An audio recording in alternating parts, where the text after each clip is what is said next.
সকাল তো 4:20 ঘুম থেকে উঠেছিলাম, তাই আজকে 9:10 ঘুম থেকে উঠে পুরো সুদে আসলে পুষিয়ে নিলাম। কালকে তো জয়দি, সীমন্তিদি, ডলিদি আর র্যান্ডাম ইউজার বৈশাখীদি, দোলন, গায়ত্রী, মধুমিতাদি, রঞ্জন, দেবস্মিতা সবাই আমার প্রশংসায় পঞ্চমুখ হয়েছিলে। আজকে কি বলবে তোমরা? আজকে না লোকনাথ বাবার পুজো ভেবে ঠাকুরের ফুল আনতে গিয়ে পুরো বেকুব বনে বাড়ি ফিরলাম জানো। চলো তাহলে, কালকে জামাই ষষ্ঠীতে আমি তো জামাইকে দুটো ফতুয়া দিয়েছি, সেটা দেখিয়েছি। জামাই আমাকে কি দিয়েছে সেটা দেখাবো না? ফ্রিতে খাওয়াবো, আর কি হচ্ছে না?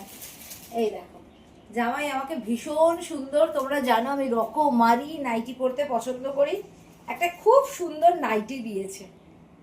দেখো তো নাইটিটা কেমন হয়েছে, ভালো হয়েছে না? আমি এই মাত্র বাড়িতে ফিরলাম বুঝলে। আজকে তো তোমরা দেখতেই পাচ্ছ, আজকে আমি অনেক দেরি করে ঘুম থেকে উঠেছি, তারপর মাখিয়েছি আজকে সকালটাকে। নাইটিটা কেমন হয়েছে তাদের কমেন্ট করো দেখি। তাই ফিরে আমি ভাবলাম জামাই আমায় গিফট দিল, সেটা তোমাদের দেখালাম না। ভারী অন্যায়, ফ্রিতে খেলো কি জামাই? না, জামাই ফ্রিতে খাইনি। এই দেখো কি সুন্দর নাইটিটা আমার গায়ে কেমন লাগছে সেটা বলো তোমরা। ভালো ওরে গৃহবাসী খোলদার খোল। আরে কি ব্যাপার, গৃহবাসী দ্বার খোল, হঠাৎ সকালে রবীন্দ্রসঙ্গীত গাইছিস যে? আরে রবীন্দ্রনাথ সব সময় সবার প্রত্যেকটা ক্ষেত্র নিয়ে লিখে গেছে। কালকে প্রচুর রেঁধেছি, আজকে সব বাসি খাওয়াবো তোকে। দেখ তুই গৃহে রয়েছিস, তাই গৃহবাসী, গৃহে খাবি বাসি খাবার। খোল দ্বার খোল, ফ্রিজের দ্বার খুলেছি, তারপরে বাসিগুলোকে বার করেছি। কার সঙ্গে কি মজা করলাম, যা ফিচকেমি করা তো আরশির একটা স্বভাব স্বীকৃত বৈশিষ্ট্য। ফ্রিজের দ্বার খোল বললে দ্বার খোল বললি? এই দেখ, আজকে এই যে পরশুদিনের মাছের ঝোল বাসি খাওয়াবো, কালকের মালাইকারি বাসি খাওয়াবো,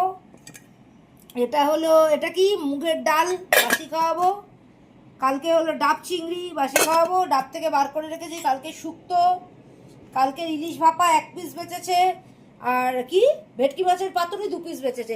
সব বাসি খাইয়ে দেবো, দাঁড় খুলে বার করে দিয়েছি।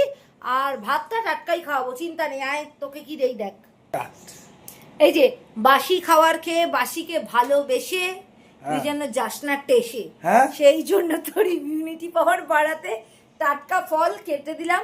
টাটকা ফলটা খেয়ে ইমিউনিটি পাওয়ারটা একটু বাড়িয়ে নে, বাসি খাবি, হজম হয়ে যাবে।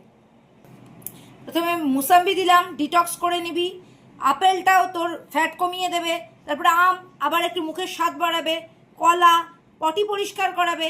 লিচু দিলাম, এই সময়তে লিচু খেলে মন ভালো থাকবে। টোটাল গুণাগুণ সম্পন্ন খাবার দিলাম। এটা খেয়ে নিজের দেহের তন্দুরুস্ত কর, দেহকে খা খা খা।